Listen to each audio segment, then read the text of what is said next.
जय हिंद दोस्तों, स्वागत है आप सभी का एक नई वीडियो में। इस वीडियो में हम लोग बात करेंगे ज्ञान बिंदु जीएस पब्लिकेशन द्वारा जो डेली टेस्ट सीरीज चलाई जाती है, जिसे हम लोग कवर करते हुए आ रहे हैं, उसी को आगे कवर करेंगे।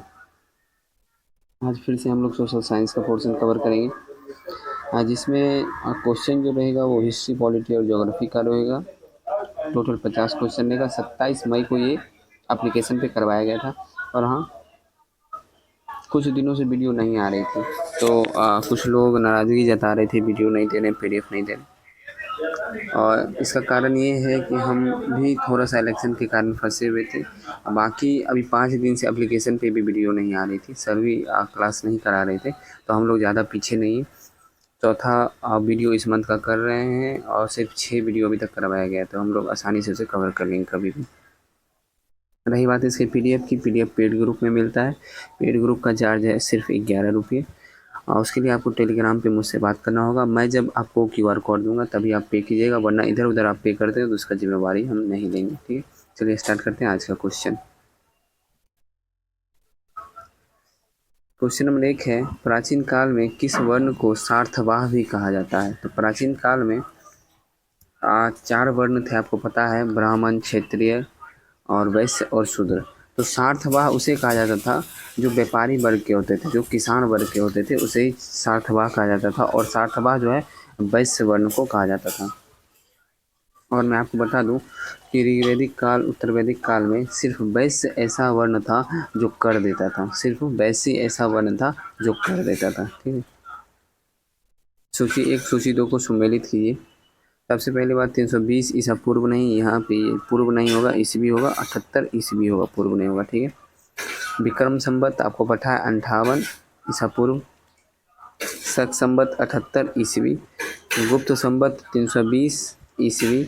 और कली संवत 3102 ईसा पूर्व। ठीक है, तो इसका आंसर आप लोग मैच कर लीजिएगा। इसका आंसर हो जाएगा 4 3 2 1। ऑप्शन है, ऑप्शन नंबर डी हो जाएगा इसका आंसर। नेक्स्ट है, निम्न में से किस काल में स्त्रियों को पुरुषों के बराबरी थी? स्त्री जो है पुरुष के बराबर थे किस काल में? तो ऑप्शन में है गुप्त काल, मौर्य काल और चोल काल। इनमें से किसी में भी नहीं था। इनमें से हो जाएगा इसका, इनमें से किसी में भी नहीं। स्त्रियों को पुरुष की बराबरी जो थी वो ऋग्वैदिक काल में थी। किस में थी? ऋग्वैदिक काल। और ऋग्वैदिक काल जो था 1500 ईसा पूर्व से लेकर 1000 ईसा पूर्व के बीच कार्यकाल था ऋग्वैदिक काल का। ठीक है, नेक्स्ट है, एक विमान 30 डिग्री उत्तरी अक्षांश, 50 डिग्री पूर्वी देशांतर से उड़ान भरता है और पृथ्वी पर विपरीत सिरे पर नीचे उतरता है, वह कहाँ उतरेगा?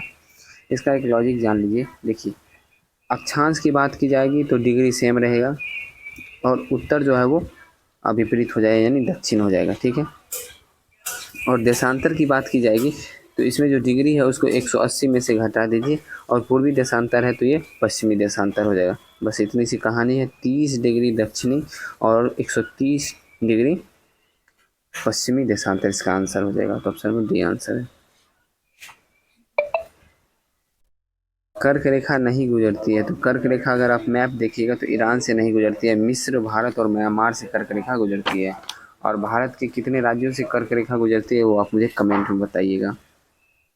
मध्यरात्रि के सूर्य का देश किस देश को कहा जाता है? तो मध्यरात्रि के सूर्य का देश जो है वो नॉर्वे को कहा जाता है।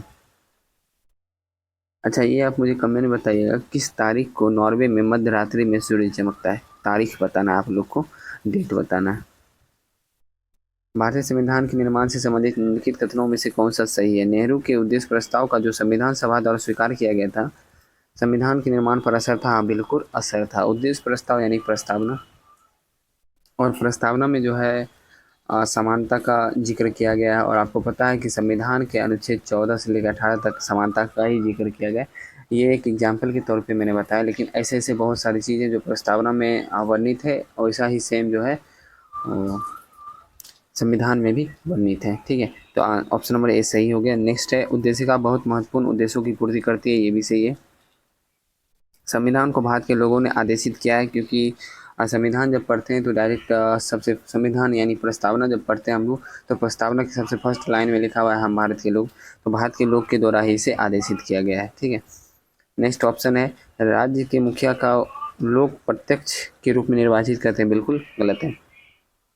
यहाँ पर राज्य का मतलब देश हुआ। ठीक है, राज्य का मतलब ये हुआ राज्य के मुखिया यानी राष्ट्रपति। राष्ट्रपति का जो निर्वाचन होता है वो प्रत्यक्ष रूप से होता है, बिल्कुल गलत है, क्योंकि वो अप्रत्यक्ष रूप से होता है, क्योंकि इसे इसे नहीं यानी इन्हें इन्हें जो है जनता के द्वारा नहीं चुना जाता है। राष्ट्रपति को जनता के द्वारा नहीं चुना जाता है, बल्कि जनता के द्वारा चुने गए एमएलए और एमपी के द्वारा इन्हें चुना जाता है। तो इसका आंसर 1, 2 और 3 सही होगा। नेक्स्ट, भारतीय राजनीतिक व्यवस्था में इनमें से कौन सा सर्वोच्च है? तो राजनीतिक व्यवस्था में जो है सर्वोच्च है वो संविधान है। संविधान के अंतर्गत ही सभी लोग कार्य करते हैं। आपको पता होगा संसद भंग करने की भी पावर संविधान में है। धर्म की उपासना सब पता है आपको, अनुच्छेद 25 ये सभी जो है संविधान में दिया हुआ है। और सर्वोच्च न्यायालय में कुछ चेंज करना हो, न्यायाधीश की संख्या बढ़ाना घटाना, ये सभी जो है संविधान के अंतर्गत ही काम होता है। तो सबसे सर्वोच्च कौन सा हो गया? संविधान हो गया। कहने का अर्थ ये है कि पावर यहीं से शुरू होता है और पावर यहीं पे खत्म होता है, यानी संविधान से शुरू होता है और संविधान पे ही खत्म होता है। वर्ष 1946 में निर्मित अंतरिम सरकार में कार्यपालिका परिषद के उपसभापति कौन थे? तो वर्ष 1946 में जो अंतरिम सरकार का गठन किया गया था, ये गठन किया गया था 2 सितंबर 1946 को। कब किया गया था? 2 सितंबर 1946 को। और इस अंतरिम सरकार की कार्यपालिका परिषद के सबसे पहले बात कर लेते हैं सभापति। तो सभापति कौन थे? सभापति थे लॉर्ड माउंटबेटन। सभापति कौन थे? Lord Mountbatten. और इसमें उपसभापति बनाए गए थे जवाहरलाल नेहरू। तो इसका आंसर हो जाएगा ऑप्शन नंबर ए। एक सेकेंड, नेट बंद कर देते हैं। चलिए आगे बात करते हैं। किस सल्तनत शासक ने सीमा विवाद की नीति नहीं अपनाई? तो सीमा विवाद की नीति जो है इल्तुतमिश नहीं अपनाए थे। सीमा विवाद की नीति का मतलब ये है कि इल्तुतमिश जो है वो अपनी एक सीमा को निर्धारित कर लिए थे, इससे बाहर वो नहीं जाएंगे, ऐसा जो है वो अपने आप में सीमित कर लिए थे, जिसकी वजह से इन्हें सीमा विवाद की नीति नहीं अपनाई थी, सब माना जाता है। लेकिन उनके बाद जो बलबन, फिरोज शाह तुगलक, ऐसे जो भी आए, बलबन आए, बाकी जो भी आए, वो सब अपना अपना सीमा जो है विस्तारित करते गए। कुतुब उल इस्लाम मस्जिद तथा 2.5 दिन का झोपड़ा क्रमशः स्थित है। तो कुतुब उल इस्लाम मस्जिद और 2.5 दिन का झोपड़ा किसने बनाया था? ये सबसे पहले जानना जरूरी है। तो ये बनाया गया था, यानी इनसे निर्माता थे कुतुबुद्दीन ऐबक। कौन थे? कुतुबुद्दीन ऐबक। और कुतुब उल इस्लाम मस्जिद जो है वो दिल्ली में है, और 2.5 दिन का झोपड़ा जो है वो अजमेर है। 2.5 दिन का झोपड़ा इसलिए कहा जाता है क्योंकि 2.5 दिन का झोपड़ा बनाने, ये भी एक मस्जिद है, इसे बनाने में अप्रॉक्स 60 घंटा का समय लगा था। लगभग 2.5 दिन समय माना जाएगा, 24 दूनी 48 और 12, 2.5 दिन, इसलिए इसे 2.5 दिन का झोपड़ा भी कहा जाता है। नेक्स्ट है, दिल्ली सल्तनत के किस वंश ने सबसे कम समय तक शासन किया था? तो दिल्ली सल्तनत का शासनकाल जो था वो था 1206 से 1526 तक, 1206 से 1526 ईस्वी तक। और इसमें जो है सबसे पहले आया था गुलाम वंश, जो 1206 से 1290 ईस्वी तक किया था, 84 वर्ष। उसके बाद आया खिलजी वंश, जो 1290 से 1320 तक किया था, 30 वर्ष तक। उसके बाद आया तुगलक वंश। तुगलक वंश जो है 1320 से 1414 तक किया है, 94 वर्ष तक। और सैयद वंश आया उसके बाद, तो 1414 से 1451 तक, 37 वर्ष के लिए। लोधी वंश आया 1451 से 1526 तक, 75 वर्ष के लिए। तो इस अनुसार जो आंसर हो जाएगा खिलजी वंश, जो 1320 से नहीं 1290 से 1320 तक किया, सिर्फ 30 साल। और सबसे अधिक आपसे पूछा जाए तो सबसे अधिक हो जाएगा तुगलक वंश, जो कि 1320 से 1414 तक या 94 वर्ष तक। ठीक है, इसका आंसर हो जाएगा खिलजी वंश। हाँ, आपको इसका पीडीएफ चाहिए, हैंड रिटेन नोट चाहिए, तो आपको पेड ग्रुप में ज्वाइन होना पड़ेगा, और उसमें आपको ये हैंड रिटेन नोट मिल जाएगा। आप आसानी से अपना भी नोट बना पाएंगे। तो नहीं भी बनाते हैं तो भी कोई प्रॉब्लम नहीं होगा, क्योंकि मेरा जो नोट है उसमें साफ साफ लिखा हुआ है, तो आप आसानी से उसे पढ़ लीजिएगा। भारत में कृषि को समझा जाता है, तो भारत में कृषि को जो है जीविका उपार्जन का साधन समझा जाता है। देखिए, भारत में जो कृषि है, इसमें बहुत कम किसान ऐसे हैं जो उपजा के और अनाज जो है वो बेचते हैं, क्योंकि उतना ही उपजा पाते हैं जितना वो अपना खुद में यूज कर लेते हैं, उतना ही उपजा पाते हैं लोग, इसलिए इसे जो है ऑप्शन नंबर ए आंसर सही होगा। नेक्स्ट है, निम्नलिखित में से कौन पर्यावरण को नुकसान नहीं पहुंचाने वाली कृषि प्रक्रिया? आपको पता होगा इनमें से जो है जैविक कृषि जो है पर्यावरण को नुकसान नहीं पहुंचाती है। इसलिए नहीं पहुंचाती है क्योंकि जैविक कृषि में किसी प्रकार का उर्वरक का प्रयोग नहीं किया जाता। उर्वरक के रूप में प्रयोग किया जाता है गाय के गोबर का, बाकी जो अन्य पशु होते हैं उनके गोबर का प्रयोग किया जाता है। तो इसलिए इससे जो है पर्यावरण प्रदूषित नहीं होता है, मृदा प्रदूषित नहीं होती है, तो पर्यावरण को कोई नुकसान नहीं होता है। तो इसलिए इसका आंसर ऑप्शन नंबर ए जैविक कृषि हो जाएगा। जैविक कृषि अपनाने वाला पहला राज्य जो है वो हो जाएगा आपका सिक्किम। जो कि जैविक कृषि अपनाया है। नेक्स्ट आगे बढ़ते हैं। फसल लॉगिंग विधि है, तो फसल लॉगिंग विधि जो है फसलों उत्पादन के लिए पोषक तत्वों की आवश्यकता जानने के लिए पौध विश्लेषण, इसे फसल लॉगिंग विधि कहा जाता है। नेक्स्ट है वित्त आयोग एवं योजना आयोग के परस्पर विलय का प्रस्ताव किसने दिया था? तो इस विलय का प्रस्ताव जो है राजस्थान के एक क्या बोलते हैं प्रोफेसर थे, उनका नाम था M.V. माथुर, इनके द्वारा ही दिया गया था। वित्त आयोग का चर्चा आपको संविधान के अनुच्छेद 280 में मिल जाएगा। ये संवैधानिक का संस्था है, लेकिन योजना आयोग जो है संवैधानिक संस्था नहीं है, जिसे आप असंवैधानिक संस्था भी बोल सकते हैं। ठीक है, तो योजना आयोग संवैधानिक संस्था नहीं है। बाकी योजना आयोग का नाम बदलकर अब कर दिया गया है नीति आयोग, और नीति आयोग इसका नाम बदलकर कब से किया गया ये आप मुझे कमेंट में बताइएगा। नियंत्रक एवं महालेखा परीक्षक की छुट्टी मंजूर करने या न मंजूर करने की शक्ति किसके पास नहीं थे? तो राष्ट्रपति के पास नहीं है। ठीक है, वित्त आयोग, अच्छा ये भी जान लीजिए, नियंत्रक एवं महालेखा परीक्षक का जो कार्यकाल होता है वो 6 वर्ष या 65 वर्ष का होता है, जो पहले पुर जाए। यानी उनकी उम्र अगर 65 वर्ष पुर जाती है तो उन्हें जो है अपने पद से त्यागपत्र देना होगा, या फिर उनका कार्यकाल जो है 6 वर्ष पूरा हो जाता है तो उन्हें अपने पद से त्यागपत्र देना होगा, या फिर उनका पद समाप्त हो जाएगा। नेक्स्ट है वित्त आयोग के संदर्भ में कौन सा कथन सही है? आयोग के कुल 5 सदस्य होते हैं, बिल्कुल सही है। आयोग में कम से कम एक सदस्य हाई कोर्ट या सुप्रीम कोर्ट का जज होना चाहिए, ये बिल्कुल गलत है। आयोग के प्रथम अध्यक्ष के संथानम थे, बिल्कुल गलत है। और ये जो है वित्त आयोग के प्रथम अध्यक्ष थे वो केसी नियोगी थे। कौन थे? केसी नियोगी। तो इसका सही आंसर केवल एक हो जाएगा। महात्मा गांधी से संबंधित आश्रम में से कौन सा सबसे पुराना है? तो साबरमती आश्रम की स्थापना जो है महात्मा गांधी के द्वारा 1916 में किया गया था। कब किया गया था? 1916 में। फिनिक्स आश्रम की स्थापना 1904 में किया गया था। वर्धा आश्रम की स्थापना 1934-35 में किया गया है, और सदाकत आश्रम की स्थापना जो है 1921 में किया गया है। तो निम्न में से कौन सा आश्रम सबसे पुराना हो जाएगा? तो फिनिक्स आश्रम जो है सबसे पुराना हो जाएगा, क्योंकि इसकी स्थापना 1904 में की गई। नेक्स्ट है भारत में स्वतंत्रता संग्राम के दौरान निम्नलिखित घटनाओं पर विचार कीजिए। निम्नलिखित घटना होम रूल आंदोलन, ये जो है 1916। सूरत विभाजन 1907, अध्यक्ष रास बिहारी बोस। खेरा सत्याग्रह 1918, और मार्ले मिंटो सुधार 1909। इसे सजाना है तो इसमें से सबसे पहले हो जाएगा आपका 2, उसके बाद हो जाएगा 4, उसके बाद हो जाएगा 1 3, 2 4 1 3, ऑप्शन बी आंसर हो गया। नेक्स्ट है निम्नलिखित कथनों पर विचार कीजिए। भारतीय राष्ट्रीय कांग्रेस का प्रथम अधिवेशन कोलकाता में हुआ था, बिल्कुल गलत है। प्रथम अधिवेशन जो हुआ था वो मुंबई में हुआ था, और इसके अध्यक्ष कौन थे? WC बनर्जी थे, और इसमें शामिल हुए थे कुल 72 सदस्य, और इसमें जो है कुल 9 प्रस्ताव रखे गए। किसने? कुल 9 प्रस्ताव जो है इसमें रखा गया था, ये आप लोग ध्यान रखिएगा। और नेक्स्ट है भारतीय राष्ट्रीय कांग्रेस का दूसरा अधिवेशन दादा भाई नौरोजी की अध्यक्षता में हुआ था, ये जो है बिल्कुल सही है। पहला तो गलत हो गया, दूसरा सही है। भारतीय राष्ट्रीय कांग्रेस का मुस्लिम लीग दोनों में से लखनऊ में 1916 अधिवेशन में लखनऊ समझौता संपन्न हुआ, बिल्कुल सही है। 2 और 3 दोनों सही है। किसी प्रजाति को तब विलुप्त माना जाता है जब वह अपने प्राकृतिक आवास में नहीं देखा जाए। कितने वर्ष तक?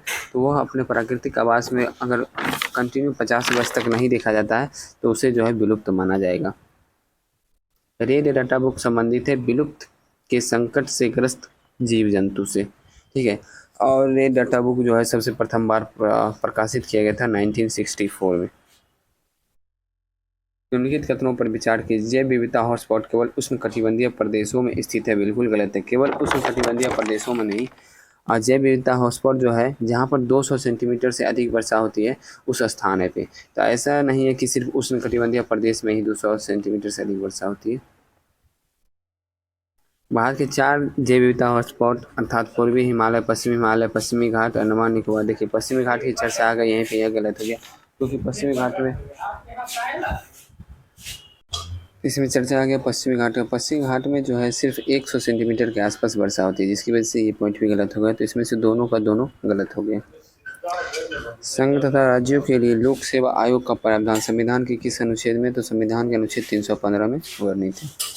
राष्ट्रपति शासन अधिकतम लगाया जा सकता है, अधिकतम 3 वर्ष के लगाया जाता है, लेकिन न्यूनतम बोला जाए तो राष्ट्रपति शासन जैसे ही लगता है तो संसद में इसे पारित करना होगा 2 मंथ के अंदर, और 2 मंथ के अंदर पारित करने के बाद ये 6 मंथ तक रहेगा, और इसे बार बार पारित करके जो इसे अधिकतम 3 वर्ष के लिए बढ़ाया जा सकता है। क्या संविधान के अंतर्गत भारतीय संघ के राज्य विदेशी ऋण सीधे लेने की शक्ति रखते हैं? बिल्कुल नहीं। नेक्स्ट है, महात्मा गांधी दिसंबर 1931 में खाली हाथ कहाँ से भारत लौटे थे? तो खाली हाथ जो है लंदन से भारत लौटे थे।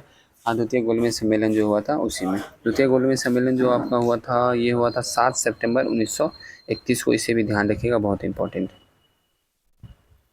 भारतीय स्वाधीनता संघर्ष से संबंधित निम्नलिखित घटनाओं को उन्हें सही क्रम में रखकर सही कूट कीजिए। द्वितीय गोलमेज सम्मेलन अभी हम बताए 7 सितंबर 1931। भारतीय राष्ट्रीय कांग्रेस का कराची अधिवेशन 29 से 31 मार्च 1931।